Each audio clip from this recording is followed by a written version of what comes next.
because I had the good fortune of talking to literally hundreds of plastic surgeons, I learned the different pros and cons and risks and considerations of every different option of breast augmentation. The incision and the placement and the above the muscle, the below the muscle, the type of implant, the style of implant, the size of implant, the profile of the implant. So I could answer their questions for 40 minutes. Sure. And so I was like, well, wait a minute. Like, every plastic surgeon with whom I speak says, I could always stand to have a couple more breast augmentation cases. And I thought, so these women want the information, and doctors could always handle another couple of breast aug cases. What if I could create a platform that would enable me to bring them together so that one could find the other?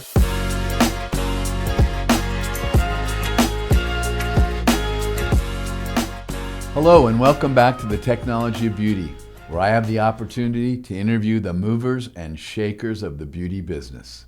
And today is no exception. Today with us in this lovely Manhattan Beach studio, we have my dear friend David Dean of TONA, or TONA Active if you want to find him on Instagram.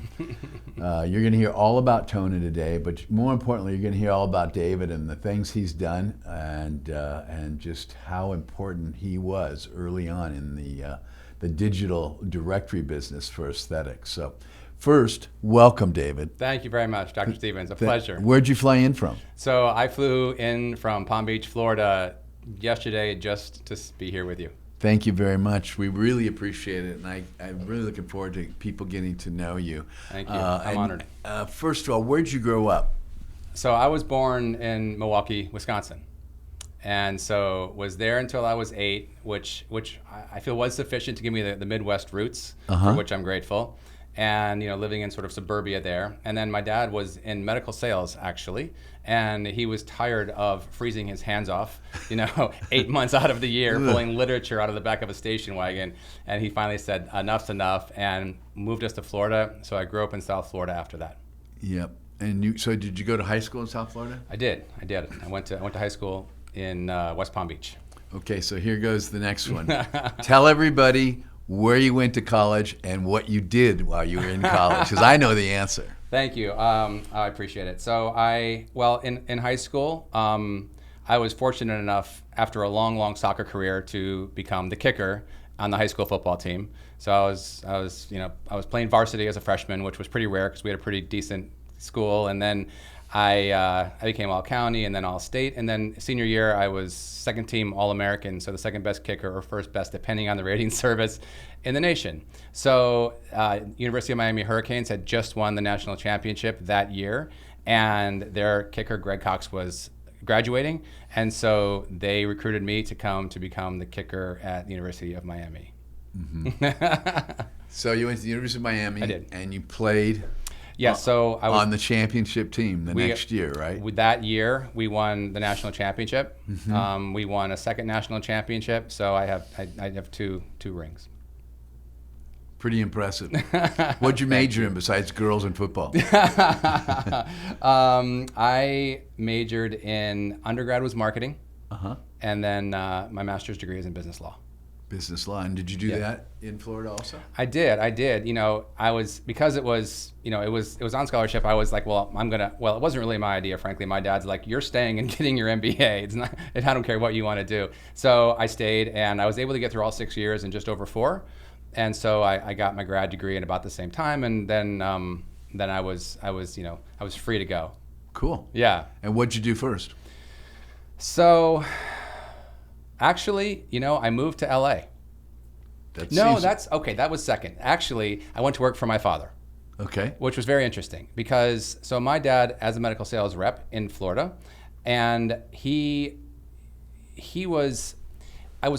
never liked the idea of saying my dad's a salesman. And my friends' dads were engineers or attorneys or developer, golf pro. And I was like, and my dad's a salesman. It just always sounded like used car salesman to me.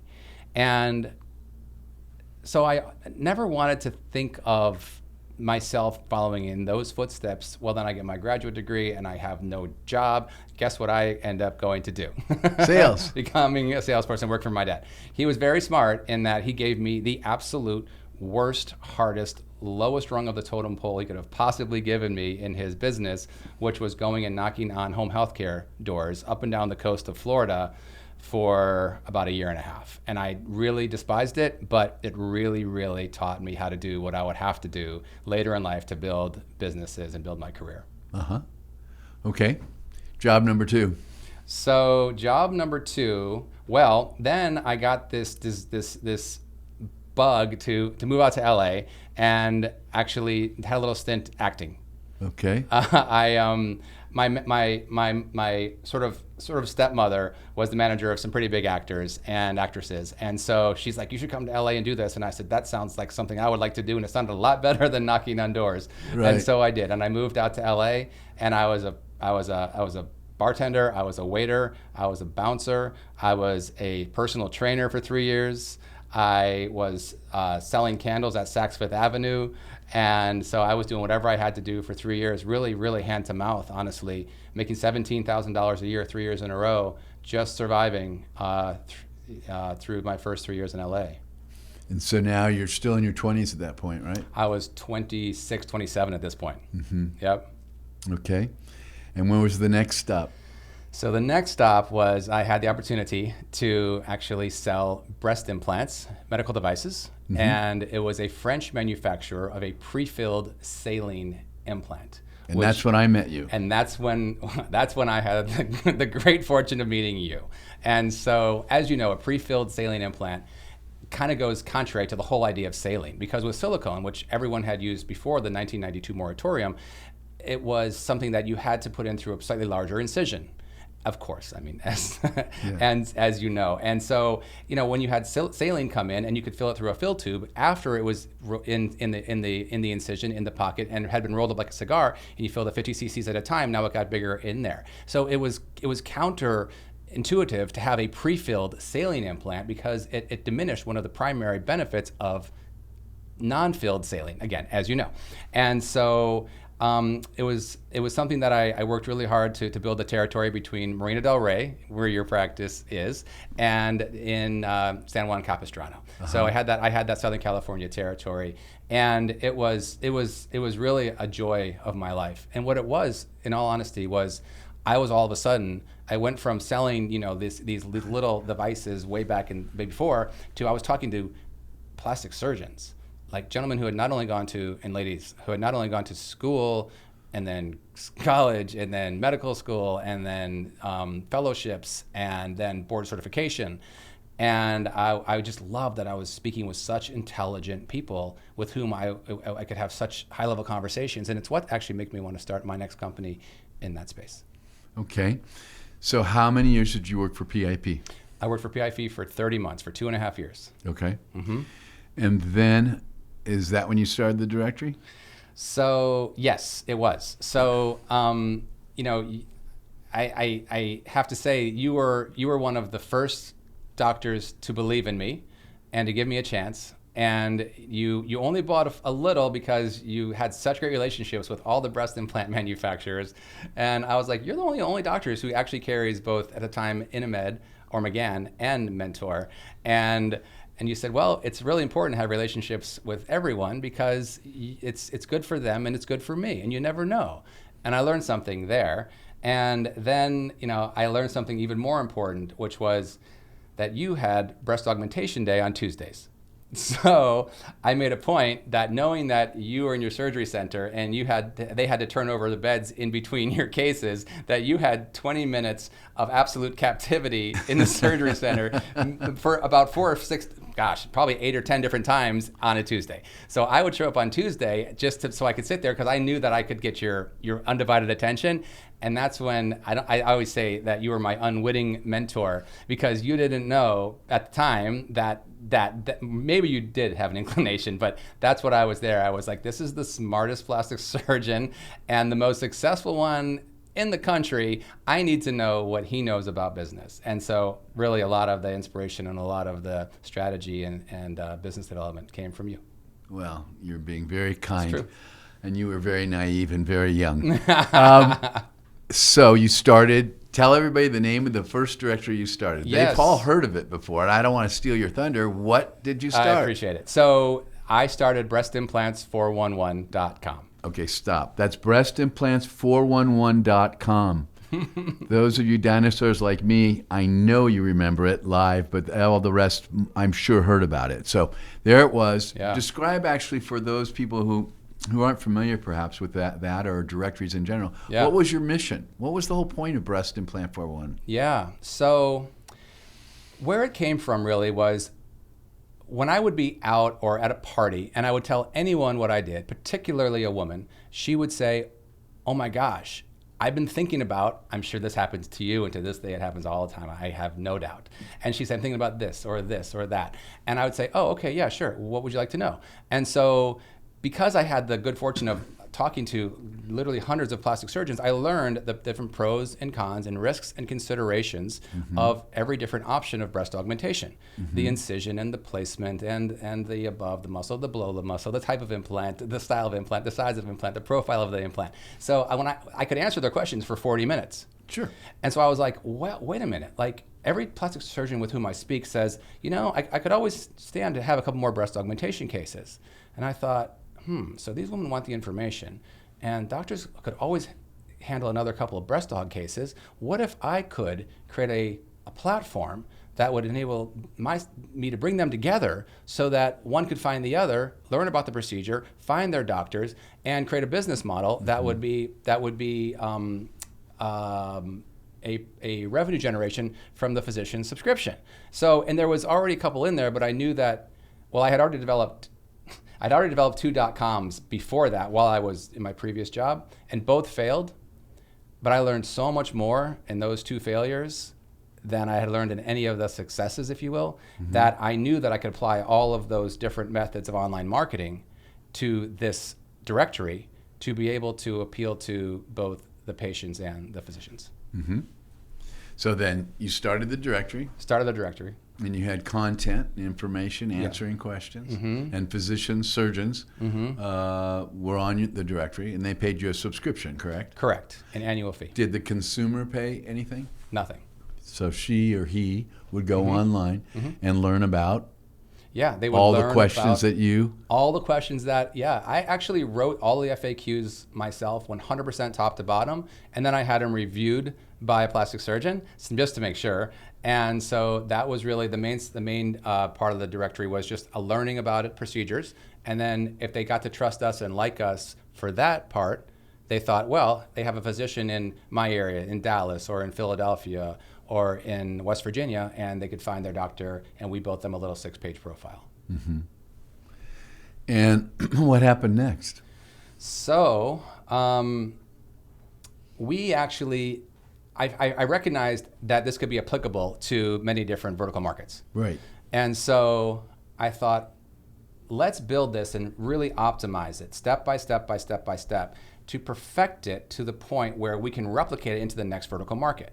So I'm a big believer in not replicating something that's not optimized, because then you just replicate it. Now you have 2 sub-optimized platforms, or 2 sort of broken things. So we took 3.5 years to build out Breast Implants 411. After that, it took us about 6 months to replicate that into the next vertical.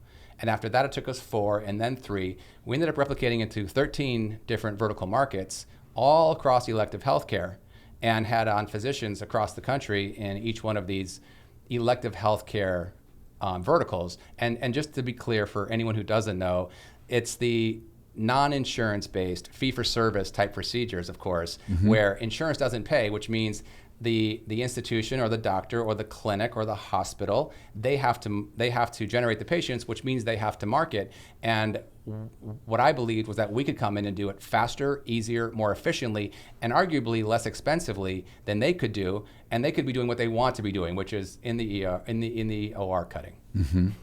So give us a feel for those 11. I know you don't need to tell us all of them, but Sure. for our audience, what other aesthetic verticals potentially?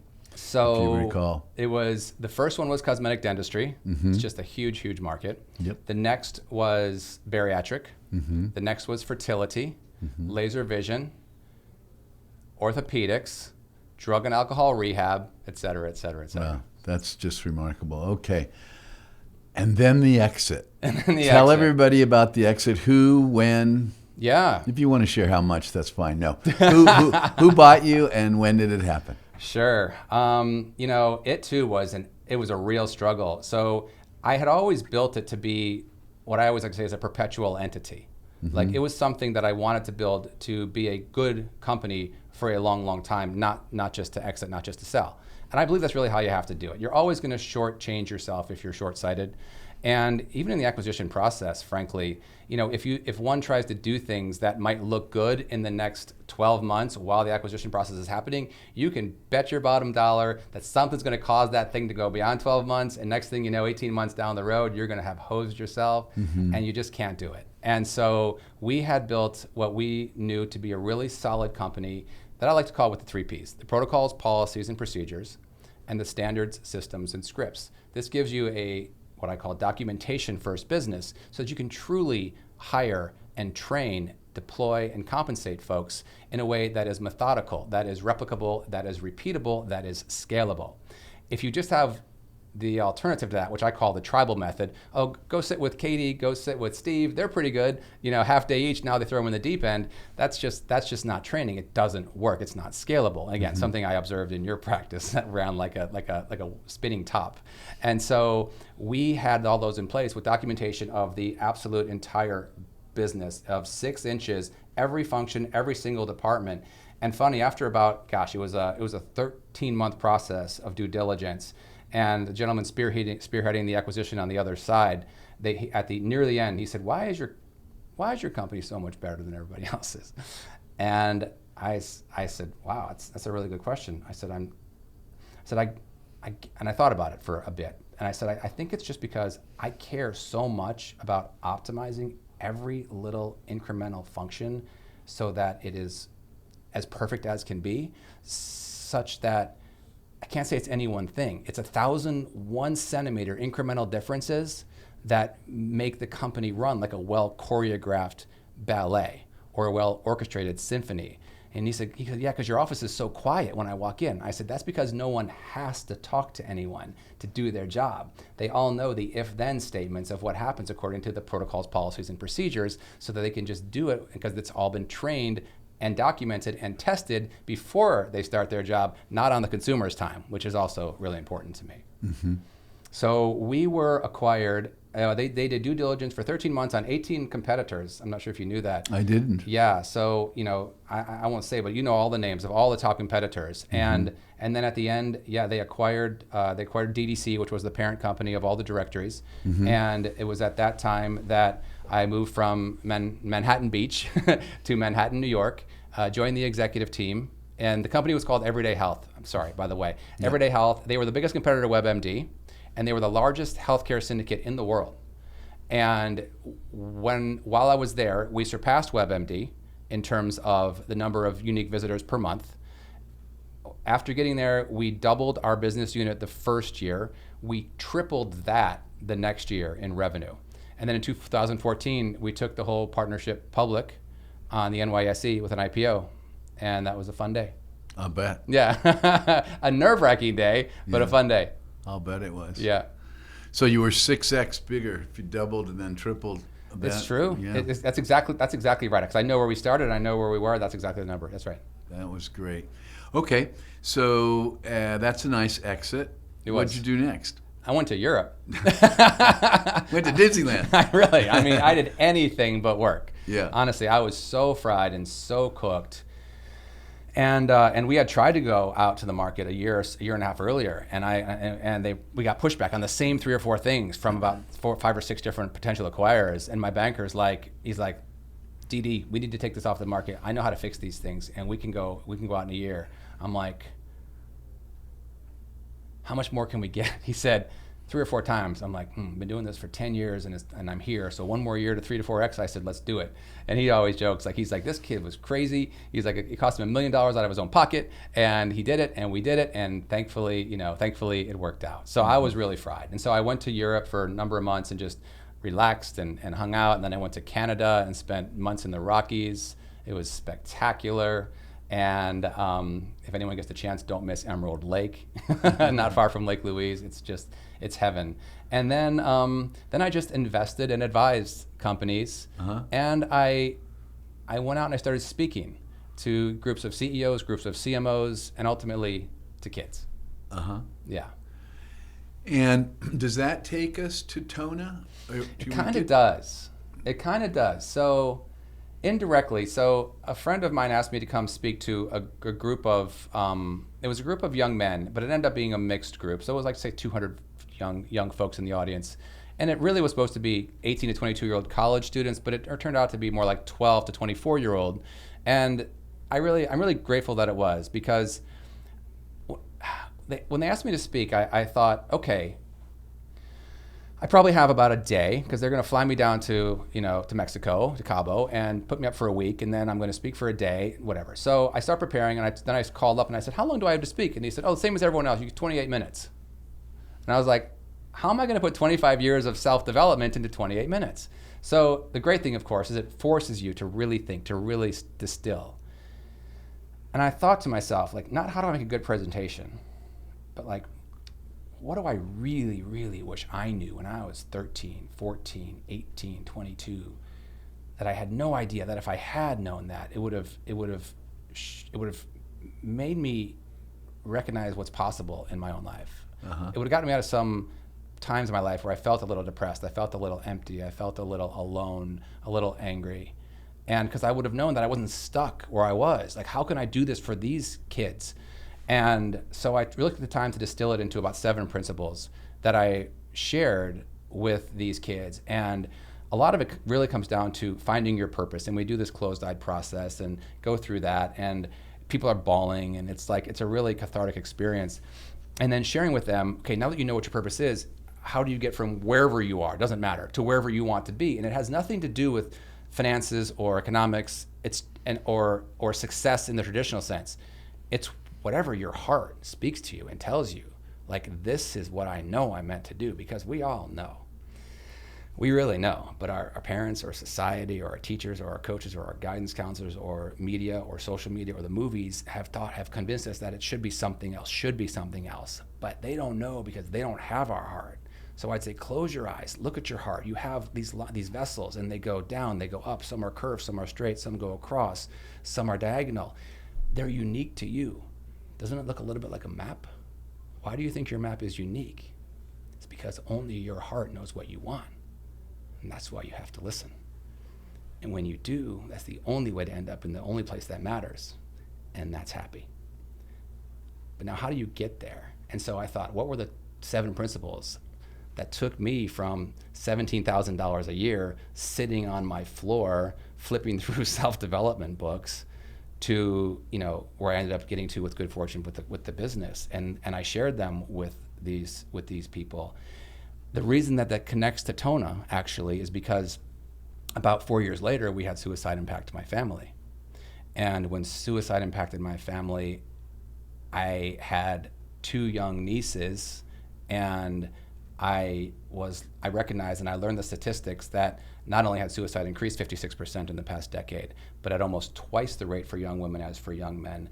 And you're 64% more likely to take your own life when you lose someone you love or care about. Big difference, big numbers. And I was like, this is not happening on my watch. Like, I am going to do something about this. I think that suicide, particularly teen suicide, and really it is young men and young women, but it is more epidemic among women in terms of the growth, that I knew that I could do something to make a difference because of having spoken to these kids 4 years earlier. And that's what really made me know I was meant to start a mission-founded business. Mm-hmm. And out of that came TONA. Out of that came TONA. So I started looking at, I knew I had to find a space that met 3 criterion. Number 1, it had a significant TAM, total addressable market. Number 2, it had an equally meaningful trajectory. It was something that was growing massively. And 3, it had to have a very large EBITDA or net margin, because I was a big believer, you can't give what you don't have. So we have to be able to create something that will not only have a great deal of top line revenue, but will have a great deal of profitable revenue that we can reinvest, but also invest into the mission. Mm-hmm. So in doing a great deal of research, I landed in the fashion space, and that led me to the activewear space. Now, interestingly, when my last company, as you know, was a directory, it was very people intensive. It required a person, a salesperson to go out and sell the doctors. It required the digital marketing people on the other side of the business to reach the potential consumer. And then it required the running of an entire business. So it was almost like having 3 businesses. And so for every 10 or 12 clients, we had to add another person because they had to build more directories and all of these things. So I thought, we have to get into something that is much, much more scalable, that doesn't require the personnel, that's more marketing driven and less people driven. If we can apply the same principles that we applied to building DDC at hyperscale to building the next brand at hyperscale, we can be so much bigger, so much faster. And so that landed me in the activewear space. So I looked at Lululemon. Lululemon was founded in 1998. I looked at it in 2018. This is exactly 20 years later. So they were worth $22.21 billion. Obviously, a growth of about $1 billion a year on average for 20 years, which is incredible by any standard. Then I did a more deep dive into the metrics. And when you look at the charts and do the math, you see that 79% of their growth had actually occurred in the most recent 26 months, almost just about 2 years. So about 80% in about 2 years. And I was like, holy cow, this has unbelievable trajectory, incredible net margins. And it's something to which, just when I came to the plastic surgery space, there were some 800-pound gorillas in that space too, that were really successful in exactly what I wanted to do, but I knew we could do it better. I knew that we had so many more ways of marketing, so much more effectively, so much more efficiently. So I thought, I know that we can do the same thing in this space, no matter who it is or how big they are. And so I said, okay, this is a space that we can move quickly, and we can build into a place where we can be able to give back a great deal. So the give back itself is, we had looked at Bombas socks, which gives 1 pair of socks to the homeless for every pair that are purchased. Yep. We had looked at Ivory Ella, which is for the preservation of elephants in India and Africa where they're endangered. We had looked at Love Your Melon, which puts a knit hat on every one of the children who are in pediatric chemotherapy and lose their hair. And that was the one that got me. And I'm just like, okay, I know what I'm supposed to do now. And I thought, we have to have a give back that is correlated to what the product is.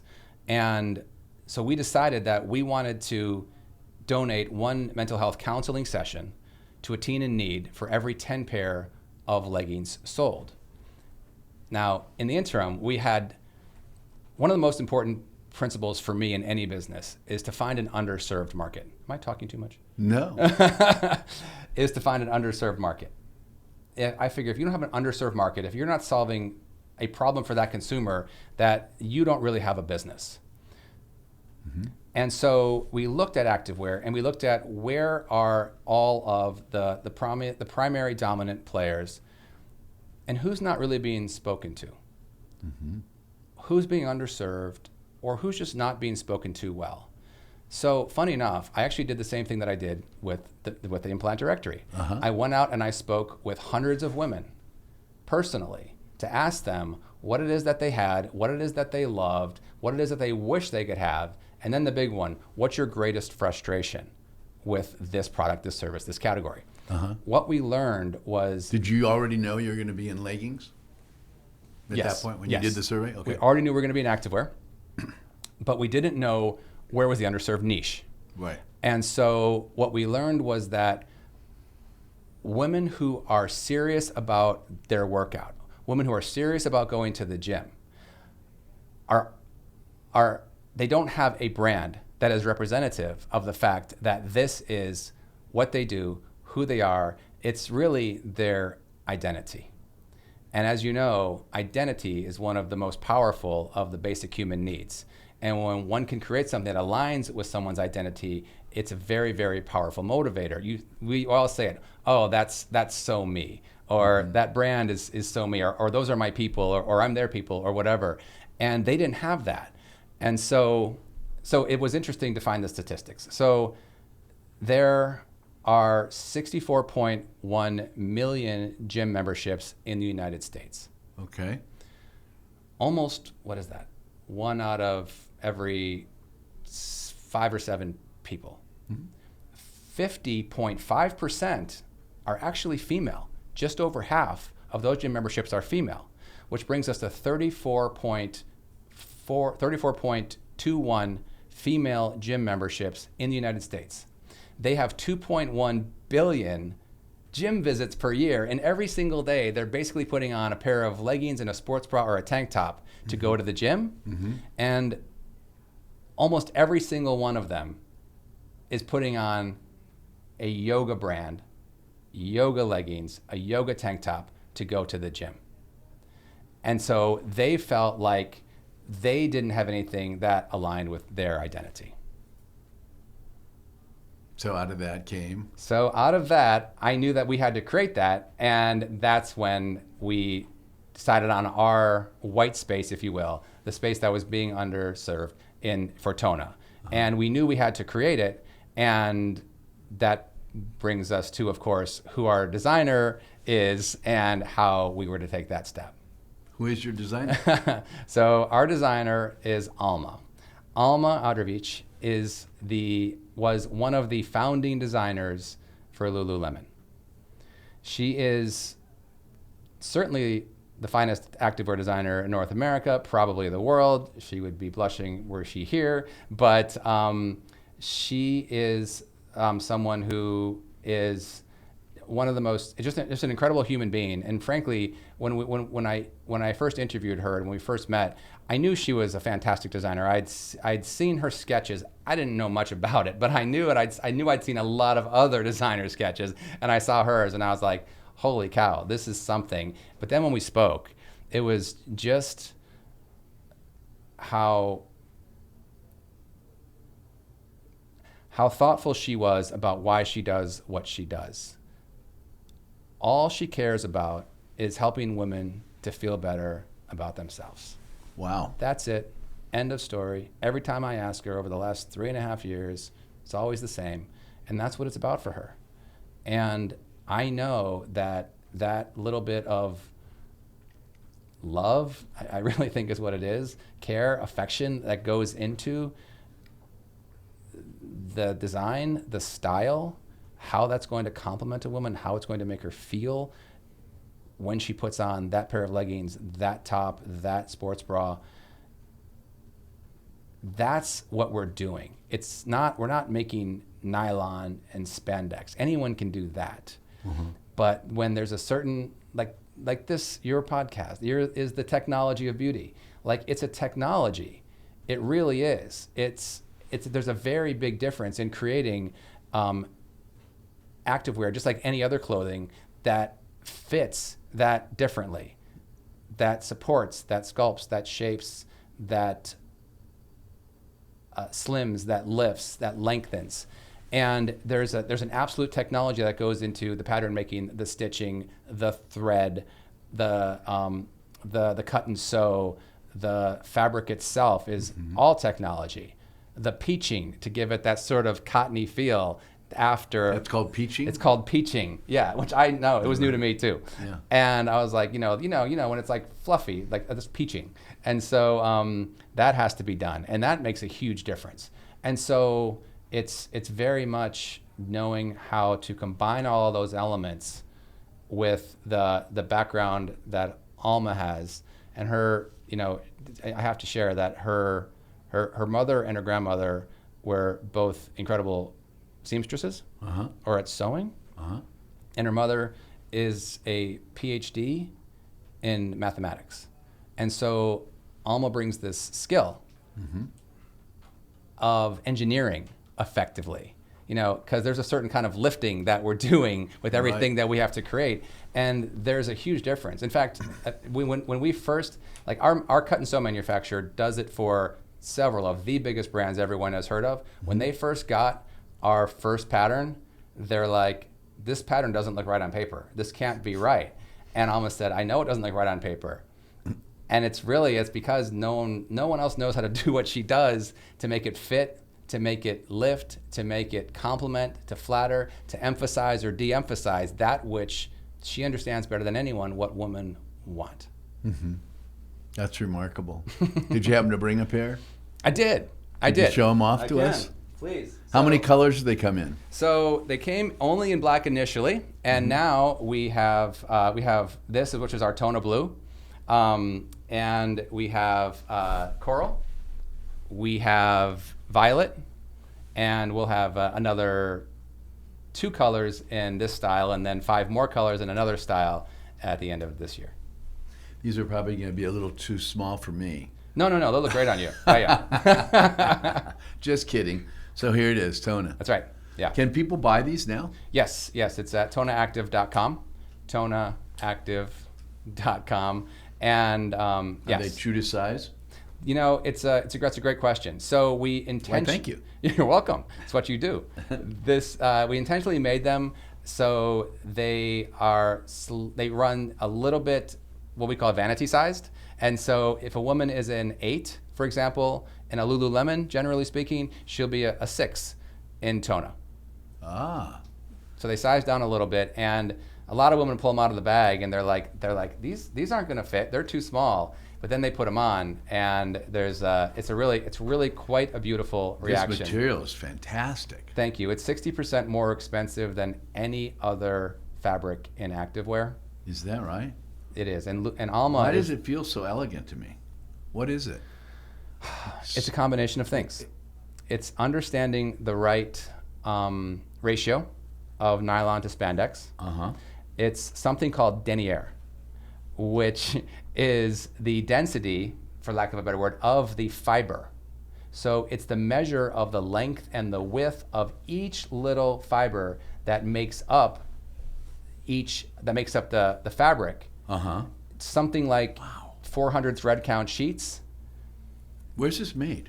The fabric? Yeah, the fabric is made in Taiwan. Almost all activewear fabric is made in Taiwan. Uh-huh. And if this were sheets, it would be like 800 thread count sheets.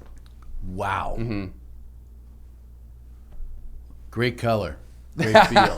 I really do think of you every time I have this color because of marina frost, the plastic surgery. I really do. It is my color. Thank you. I love that. Yeah. Okay. Well, so they can buy it online on Instagram. What are your plans to commercialize? Yeah. So we started with leggings in one color, one fabric, one style, and we actually spent $2.2 million in 3 years to create the fabric and one legging. Because again, back to the optimization, like we agreed when we first started, Alma and I agreed, and it was really her insistence. We'll never go to market when something's not ready.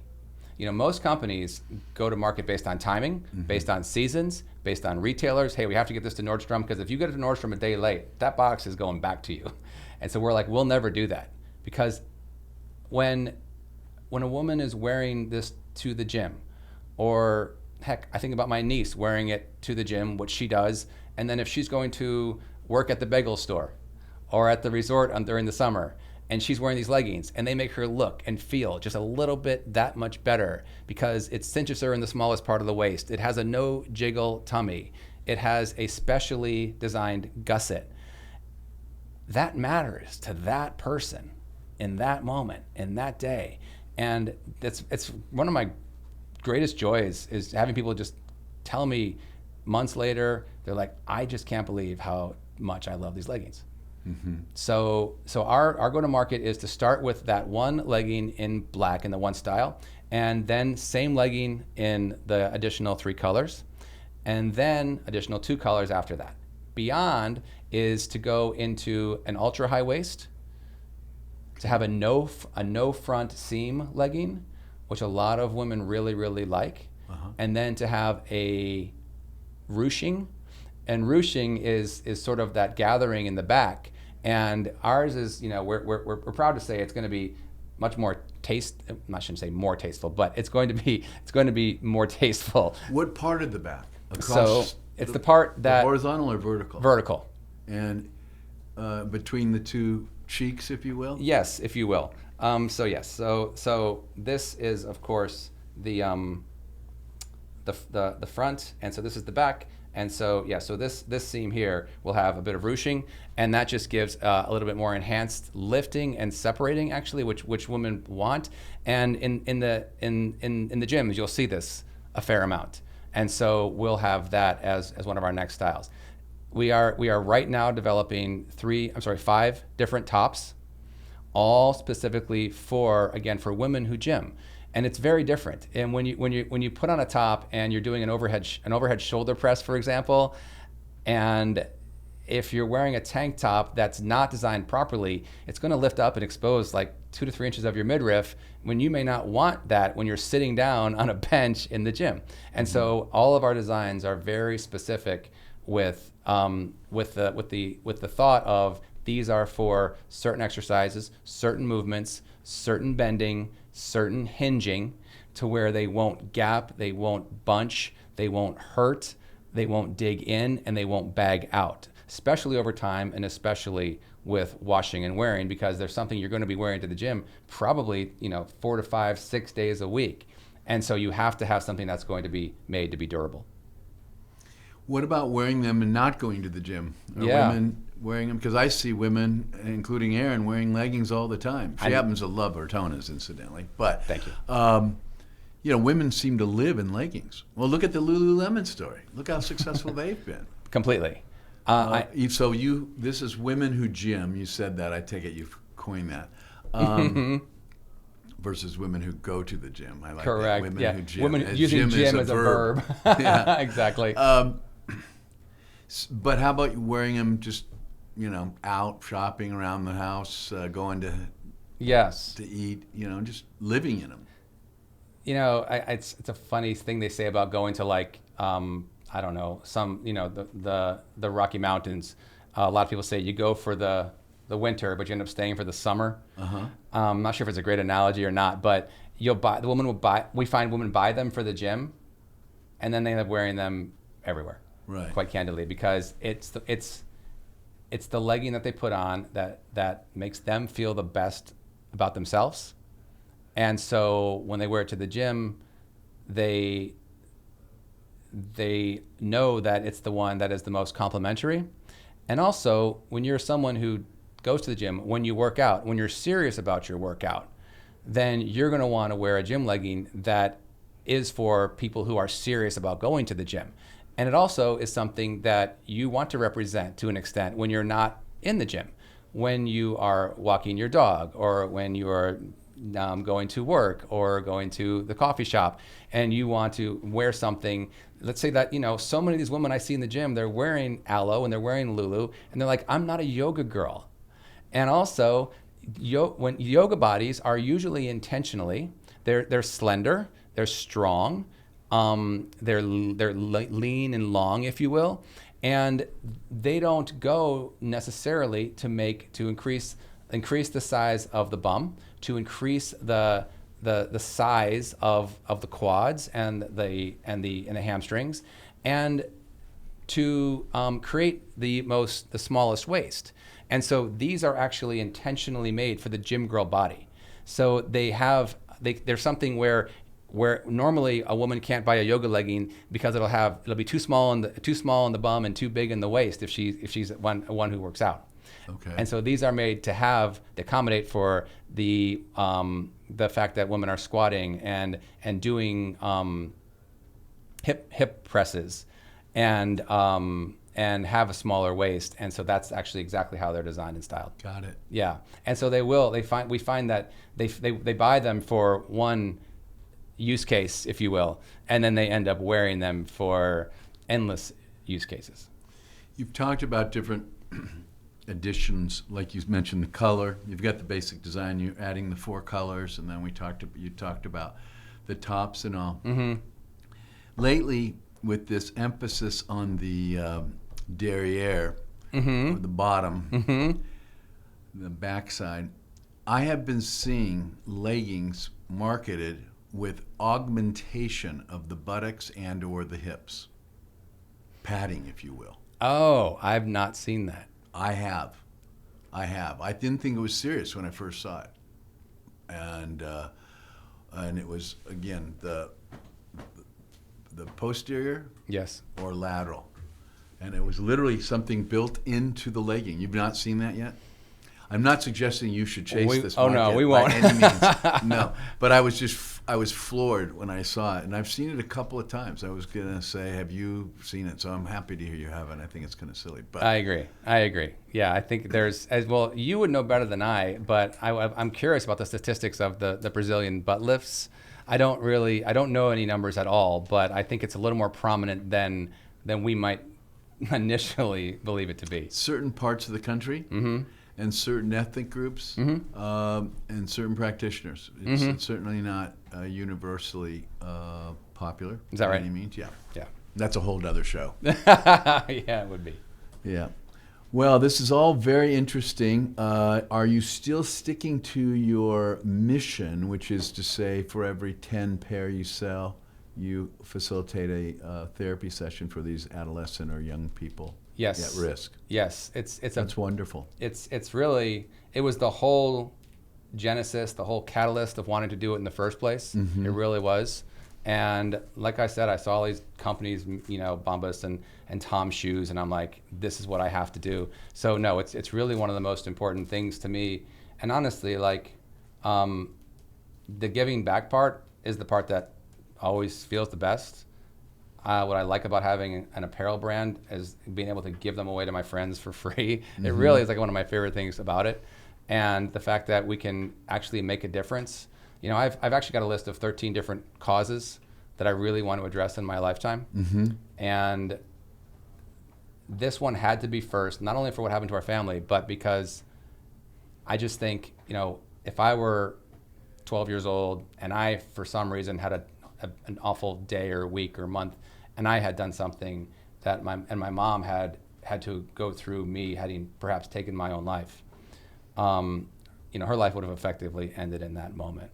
And I think there's just nothing that can cause greater pain to a family, possibly, than the loss of a young life, particularly one who takes their own. And I think also about how much difficulty, how much challenge, how much pain did that young person have to be in, and for how long to get to that point. So if we can have something where price, cost does not become an obstacle for them having that session, making that call. Because even if you go to one of the online therapy providers, BetterHelp or BetterMe, and let's say it's $80 a session, that's still a bit of a barrier.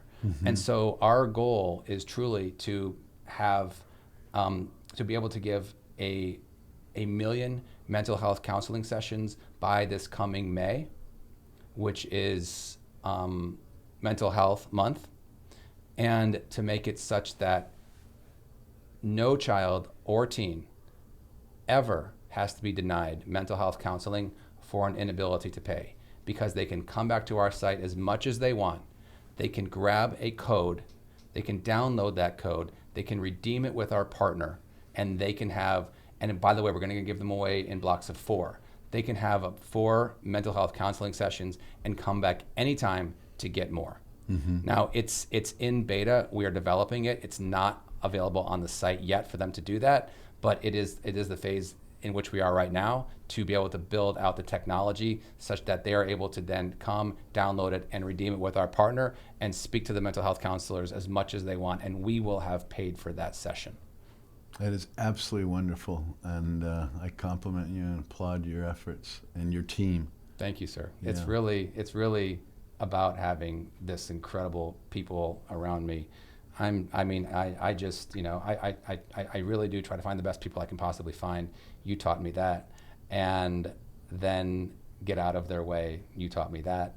And really, without that, none of this would happen. It's really all them. Well, suicide is clearly an epidemic, and teen suicide is. You quoted the numbers. I'm aware of a school not far from where we're sitting where 3 young people took their lives this year in high school that I'm aware of, which is mind-blowing to me. 1 is too many.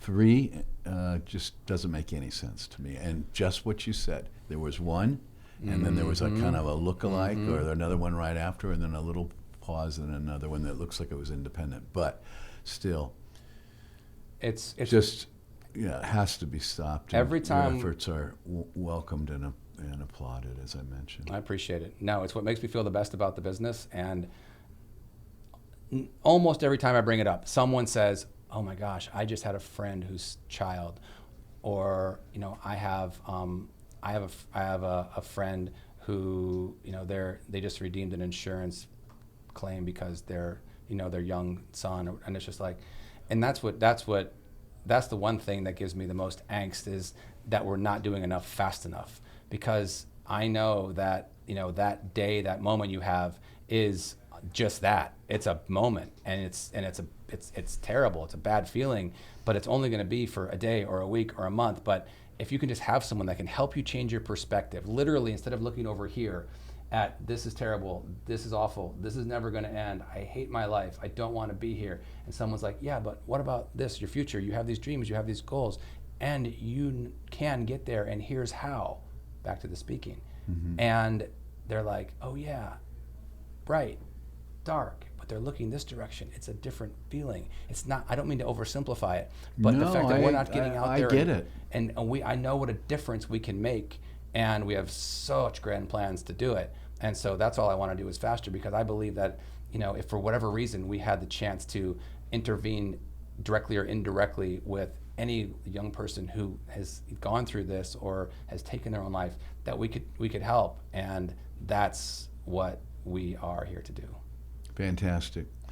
Well, David, I want to thank you for coming out here and spending your afternoon and the day with us today from Florida, and wish you the very best and all the success in the world.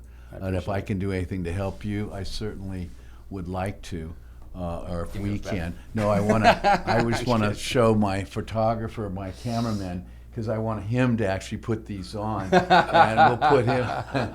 Jonathan, I think you need to model these for us. Yes. Well, you have already been more than helpful, and you've always been such a great supporter of everything I've done. For it's the my implants, pleasure. the You're a great guy. And I appreciate it a great deal. Yep. Thank you. And I want to thank all of you for joining us again on the Technology of Beauty, where I have the opportunity to interview the movers and shakers of the beauty business. And as you heard, today was no exception. We're talking very creative, out-of-the-box thinking, who has really affected the lives of many people, restoring confidence and now mental health. David, it's been a pleasure. Thank you for joining us. We'll see you each and every Tuesday on the Technology of Beauty. Take care.